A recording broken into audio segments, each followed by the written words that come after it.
Hello and welcome to Take Time. I'm your host, Patrick Marlette, and let's talk about the Steinhart Ocean 39. And today in particular, we're looking at the Ocean Vintage Military 39. Now, this is my first time taking in a Steinhart watch, having, real one-on-one time with a Steinhart piece. I've never owned one before. And on that note, I want to thank Riley for sending this my way. I really appreciate you trusting me with your timepiece. No worries, you're going to get it back in one piece. I keep wanting to say Rolex in reference to this watch, and for obvious reasons, but this is a German design firm who makes Swiss-made watches who are most popular for their Ocean One series. And they make their own designs, but I think most people, when they think of Steinhart, either think of their Fliegers or their dive watches, or at least I do. And up until this point, the Ocean One series of dive watches, which are modeled after the Rolex Submariner, make no mistake there, these are definitely Rolex Submariner homages, which we'll touch on in just a second. But up until this point, they had all been a little disproportional to the original in that they're all 42 millimeters in diameter. As a matter of fact, most of their homage watches up to this point have been larger variations of classic designs, and that has been an issue for a lot of consumers, a lot of collectors like us, because those of us who want a homage that is accurate in proportions to the original design have been lacking when looking at Steinhart. But as of recently, they've released a whole range of Ocean 39 watches that are more in line with those classic design portions of the Rolex Submariner, and it gets the name 39 based off of the diameter of the case. This is indeed a 39 millimeter watch. And as you guys know, here on the channel with all of my reviews, I like to start with the bad and then move on to the good before giving my final opinion of a piece. But the first thing I want to get out of the way, first and foremost, have to talk about it. Everyone wants to know, how do I feel about homage watches? I think it's perfectly acceptable. Guys, the best watch is the one you decide to wear. The one you have on your wrist, that is the best watch. Don't care about anyone else's opinions. They don't matter. If you're a consumer, you like this hobby, you can't afford one of these original 5513 Rolex mil subs, if you can't afford that, well, then this is a good alternative. And you know what? I think homages are perfectly acceptable in light of the fact that many of Steinhart's options are modeled after watches that Rolex doesn't make anymore. So one, it doesn't hurt their market, and two, if you're going to try to pick up one of those vintage ones, they're usually outrageously expensive, and for good reason. Collectors desire them. So this is a really good alternative if you want something that's around $500. And maybe not this one. This was a Nomen exclusive, I believe. There were only so many of these made, but you can get a whole, again, host of options from Steinhart in regards to the 39 different color variations. So you have black, you have green. I think there's 5 or 6 in total, but you can check them out. I'll leave a link, I suppose, in the description. If you've never heard of Steinhart, you can check out the 39 range there. Okay, that out of the way. Yes, it is a homage of the Rolex 5513 sub. That is totally okay. Is it a good one? That is the real question. But before we move on to the review, I'd like to get some of the specifications out of the way to include the movement inside of this watch. So starting off, we have 316L stainless steel. We have a stainless steel bezel with an aluminum insert. You have that 3D lume pip, which Submariners are famous for. You have an AR-coated sapphire crystal on the front. AR coating is only on the inside, and you can actually kind of make out, you see that little blue tint on the crystal, that is the AR coating. You have vintage lume, so it's made to look as if this watch was 40 plus years old, and it does a good job of it. We can talk about that a little bit later. On the inside, you have an ETA 2824-2 automatic movement, so very reliable movement, 40-hour power reserve. We all know ETA.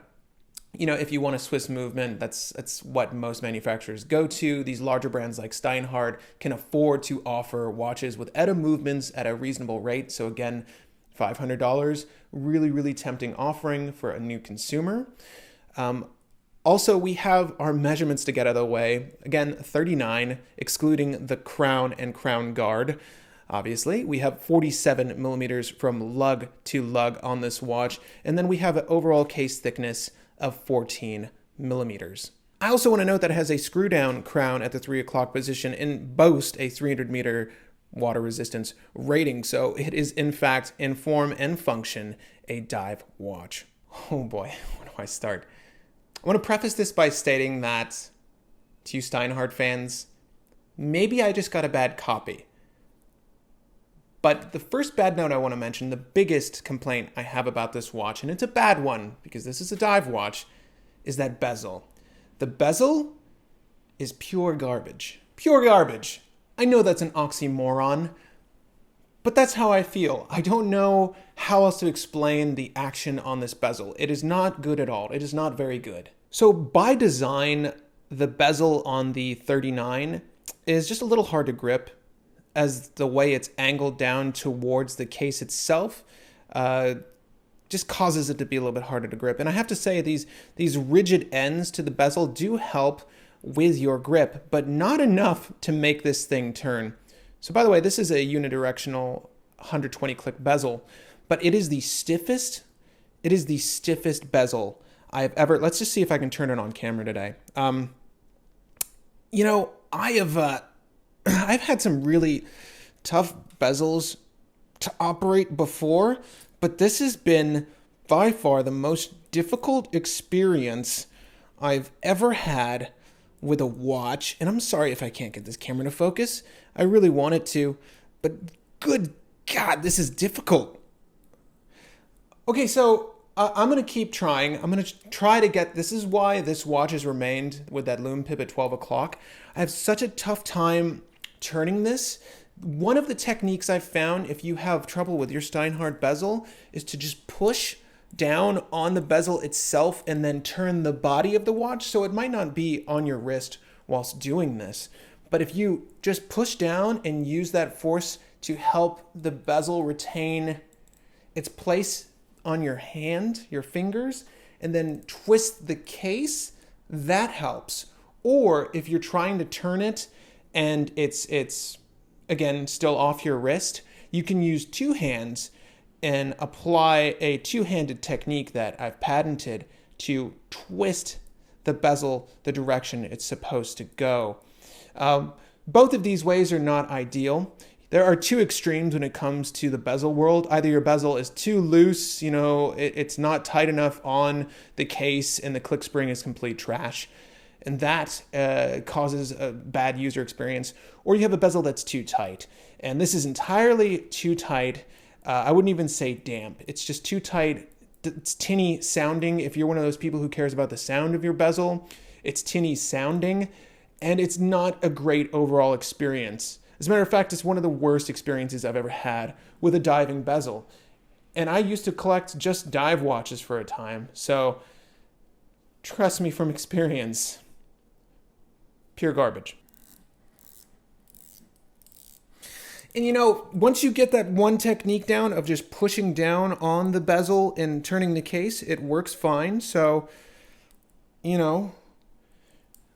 that's a thing. I don't know. In my mind, you should be able to turn the bezel easily with one hand, and it should be damp enough that once it's set, it doesn't move.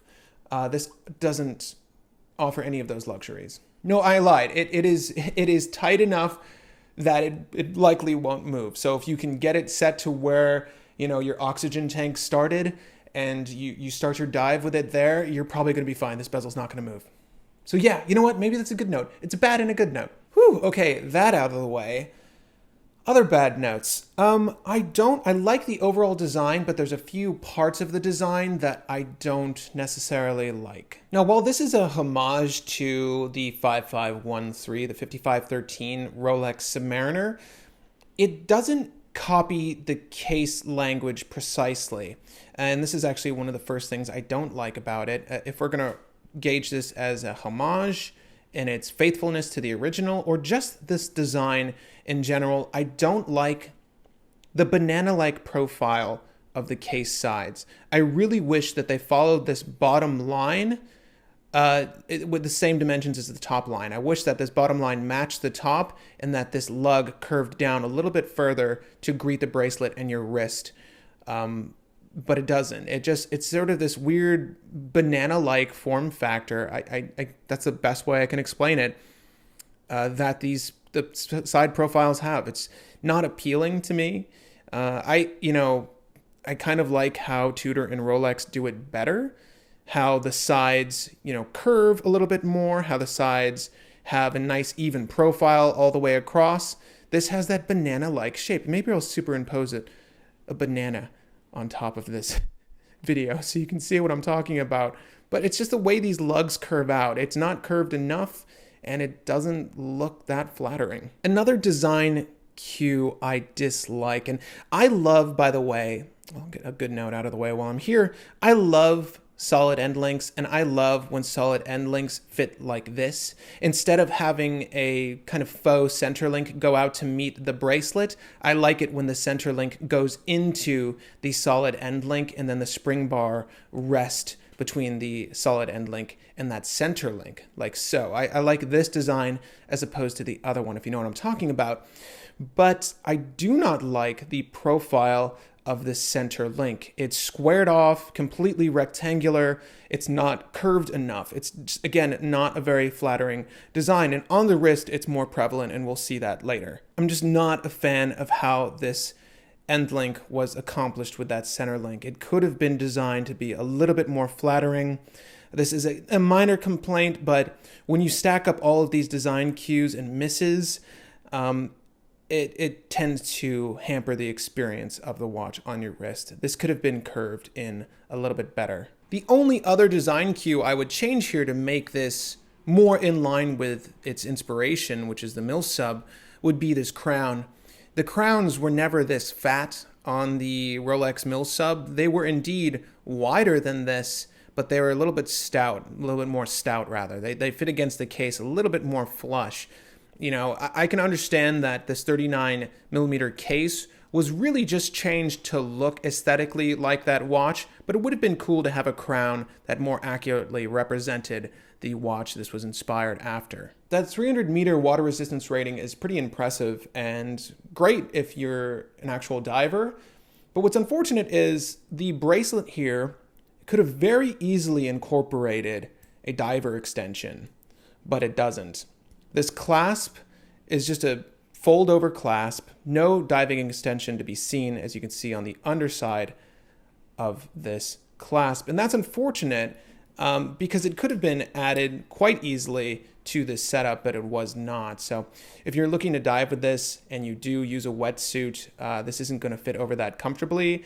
If you are just doing shallow reef diving, you probably get away with this just fine. You won't need a diver extension, but it would have been nice if they went all out with this diving watch and had that as an additional feature, but it's lacking. Now, with all of those bad notes out of the way, there's a lot of good here too. As a matter of fact, the first thing I'll say is that it's an extremely attractive watch. It's modeled after Rolex's best looking Submariner, in my opinion, with those fat sword hands and that fully gradiated bezel. I love those designs. I love those design cues on that original watch, and you get all of that here. Again, these were limited, but Steinhart is likely to re-release more of these, I'm certain.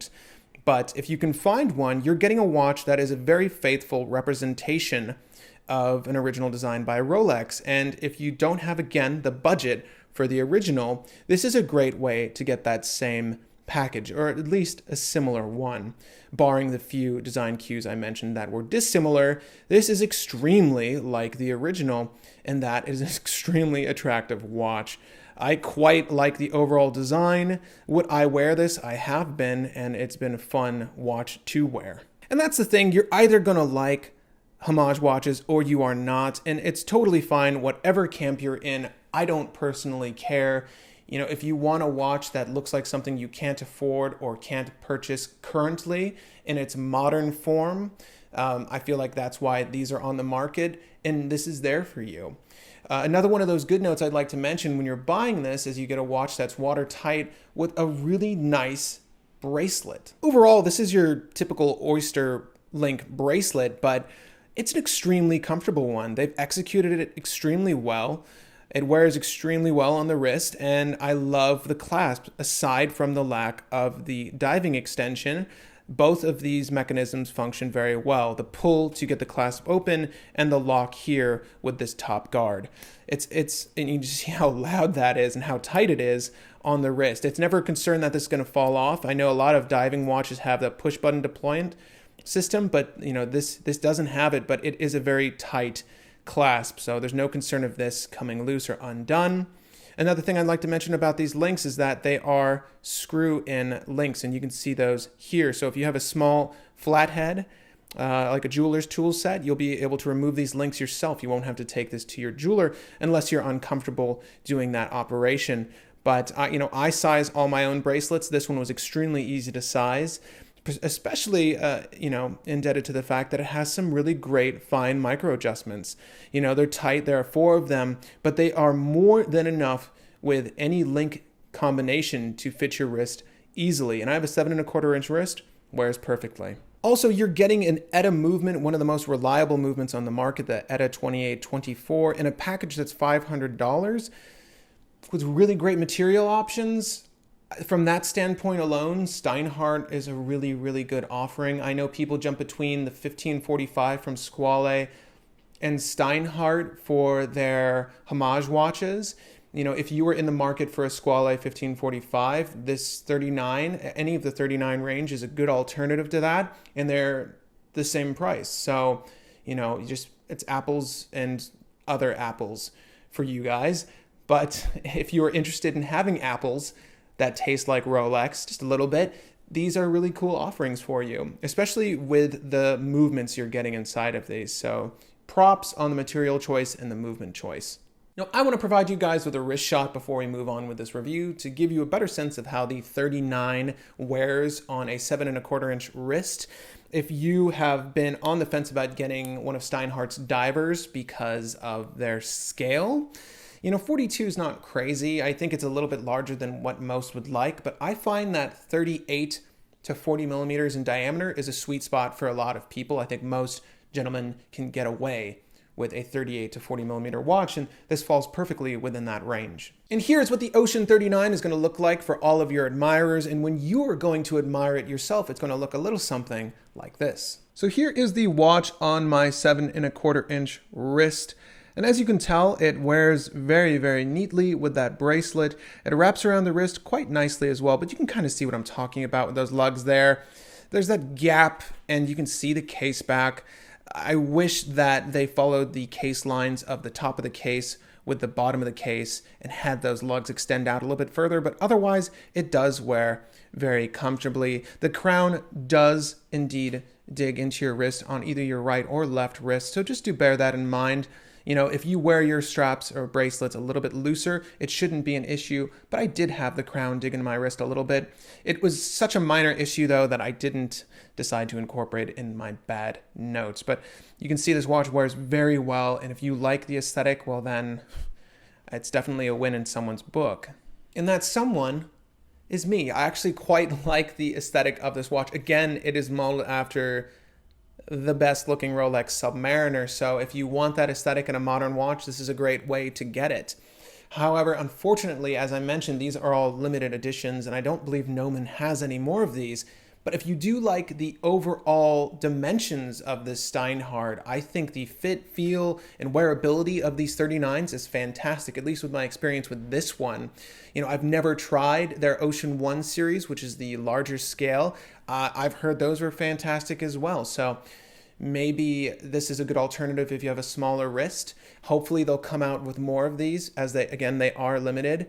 But if you wanted this vintage military aesthetic, this is definitely the way to go. Now, unfortunately, I need to send this back to Riley, but first and foremost, thank you so much for sending this my way. I really do appreciate having it in my life for a week, especially because they're not accessible anymore.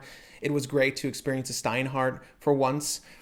He also runs a channel here on YouTube called Yankee Rider, so do check him out. Was I overly critical about the bezel? Do you have a Steinhart with a bad bezel? Let me know in the comments down below.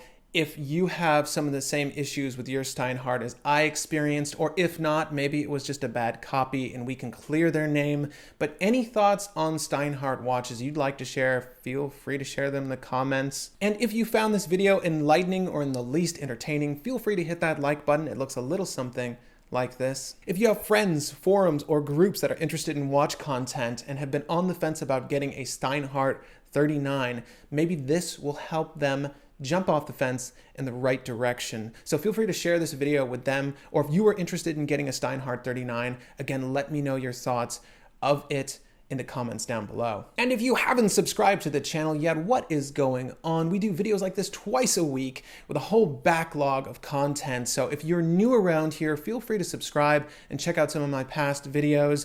Do expect more discussions, interviews, reviews, and vlogs here on the channel. If that's your thing, maybe hit the subscribe button. And while you're down there, there is a bell icon that will alert you as to when these videos come out. So that is the best way to receive my content. Again, my name is Patrick Marlatt, and thank you for the time.